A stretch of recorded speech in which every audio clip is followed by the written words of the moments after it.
Assalamualaikum warahmatullahi wabarakatuh. Kami dari kelompok 1 Psikologi Komunikasi kelas Psikologi 3A akan mempresentasikan hasil diskusi kami mengenai ruang lingkup psikologi komunikasi. Perkenalkan, saya Hanisa Hasnawati, NIM 20070160118, dan dua rekan saya yaitu Muhammad Akil, NIM 20070161022, dan Yuyun Mulyanti, NIM 20070161041. Pengertian. Menurut Carl I. Hoffman, ilmu komunikasi adalah upaya yang sistematis untuk merumuskan secara tegas asas-asas penyampaian informasi serta pembentukan pendapat dan sikap. Psikologi komunikasi adalah the process by which an individual or the communicator transmits stimuli or usual verbal to modify the behavior of other individuals or the audience. Sebagai usaha menimbulkan respon melalui lambang-lambang verbal ketika lambang-lambang verbal tersebut bertindak sebagai stimuli. Secara luas, komunikasi adalah setiap bentuk tingkah laku seorang, baik verbal maupun non-verbal yang ditangkapi oleh orang lain. Secara sempit, komunikasi diartikan sebagai pesan yang dikirimkan seseorang kepada satu atau lebih penerima dengan maksud sadar untuk mempengaruhi tingkah laku si penerima. Komunikasi meliputi 5 unsur sebagai jawaban dari pertanyaan yang diajukan itu, menurut paradigma Laswell, yaitu yang pertama ada komunikator, adalah pihak yang mengirim pesan kepada khalayak. Oleh karena itu, komunikator biasa disebut pengirim, sumber, source, atau encoder. Seorang komunikator harus terampil berkomunikasi dan juga kaya ide serta penuh daya kreativitas. Yang kedua ada pesan. Pesan dapat disampaikan dengan cara tatap muka atau melalui media komunikasi. Isinya bisa berupa ilmu pengetahuan, hiburan, informasi, nasihat, atau propaganda. Selanjutnya yaitu media. Adalah segala bentuk yang dipergunakan untuk suatu proses penyaluran informasi yang dapat merangsang pikiran dan perasaan bagi si penggunanya. Selanjutnya yaitu komunikan. Adalah pihak penerima pesan dari komunikator dalam sebuah proses komunikasi. Yang terakhir ada efek, yaitu perubahan hasil atau konsekuensi langsung yang disebabkan oleh suatu tindakan atau fenomena. Proses komunikasi. Secara primer, komunikasi primer yaitu proses penyampaian pesan dari komunikator atau penyampai kepada komunikan penerima dengan menggunakan lambang atau simbol sebagai media, dan lambang tersebut bisa berupa bahasa, isyarat, gambar, waktu, warna, dan lain sebagainya. Secara sekunder, komunikasi sekunder yaitu proses penyampaian pesan dan komunikator atau penyampai kepada komunikan atau penerima dengan menggunakan bantuan media seperti menggunakan surat, telepon, surat kabar, majalah, radio, film, dan lain sebagainya. Bentuk komunikasi. Komunikasi personal, komunikasi intrapersonal, komunikasi yang berlangsung di dalam diri kita. Dan komunikasi interpersonal, komunikasi antara orang-orang secara tatap muka. Komunikasi kelompok. Komunikasi kelompok kecil, para anggotanya saling berinteraksi satu sama lain dan lebih intens. Dan komunikasi kelompok besar, large group communication atau public speaking. Yang ketiga ada komunikasi massa, surat, telepon, pamflet, poster, dan spanduk.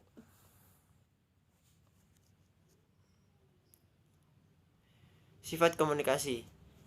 Tatap muka, face to face. Komunikasi tatap muka adalah suatu bentuk komunikasi yang mempertemukan secara tatap muka pihak komunikator dan komunikan. Komunikasi yang menggunakan peralatan atau kegiatan yang menciptakan suatu kondisi sehingga memungkinkan seseorang memperoleh keterampilan, pengetahuan, dan sikap verbal, lisan, tulisan, dan cetak.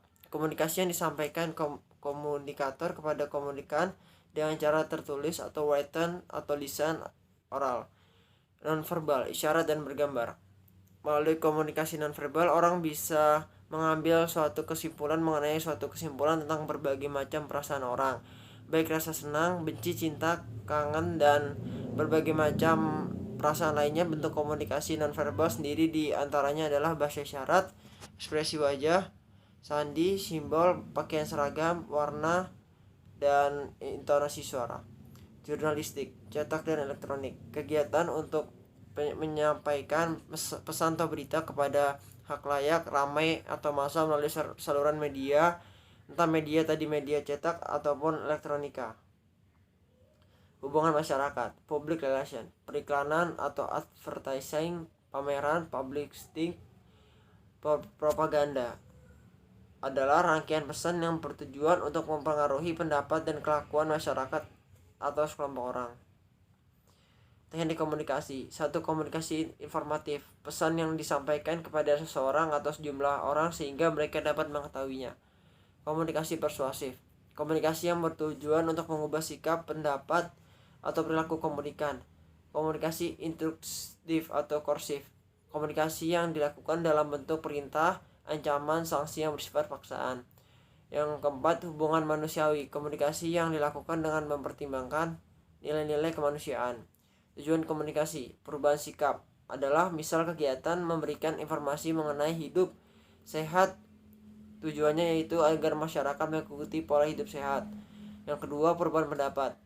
Agar tujuan komunikasi ini tercapai, maka komunikasi harus berusaha menciptakan pemahaman.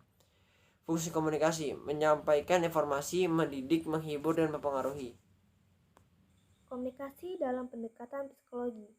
Fisher menyebutkan 4 ciri pendekatan psikologi pada komunikasi. Yang pertama, sensory reception of stimuli atau penerimaan stimuli secara indrawi. Yang kedua, internal mediation of stimuli atau proses mengantarai stimuli dan respon. Yang ketiga, prediction of response atau prediksi respon. Yang keempat, reinforcement of response atau peneguhan respon. Pada saat pesan sampai pada diri komunikator, psikologi melihat ke dalam proses penerimaan pesan, lalu menganalisa faktor-faktor personal dan situasional yang mempengaruhinya, dan menjelaskan berbagai cara komunikan ketika sendirian atau dalam kelompok. Di dunia psikoterapi, ada teknik penyembuhan jiwa mengenal metode baru, yaitu komunikasi terapeutik atau therapeutic communication. Dengan metode ini, seorang terapis mengarahkan komunikasi sebegitu rupa sehingga pasien dihadapkan pada situasi dan pertukaran pesan yang dapat menimbulkan hubungan sosial yang bermanfaat. Komunikasi efektif. Komunikasi efektif itu terjadi apabila terdapat aliran informasi dua arah antara komunikan dengan komunikator, dan informasi tersebut sama-sama direspon sesuai dengan harapan kedua pelaku komunikasi tersebut. Adapun beberapa faktor yang mempengaruhi kegagalan dalam komunikasi, yaitu yang pertama, sumber-sumber hambatan yang bersifat emosional dan sosial atau kultural. Yang kedua, sering kita mendengarkan dengan maksud sadar maupun tidak sadar untuk memberikan penilaian dan menghakimi si pembicara.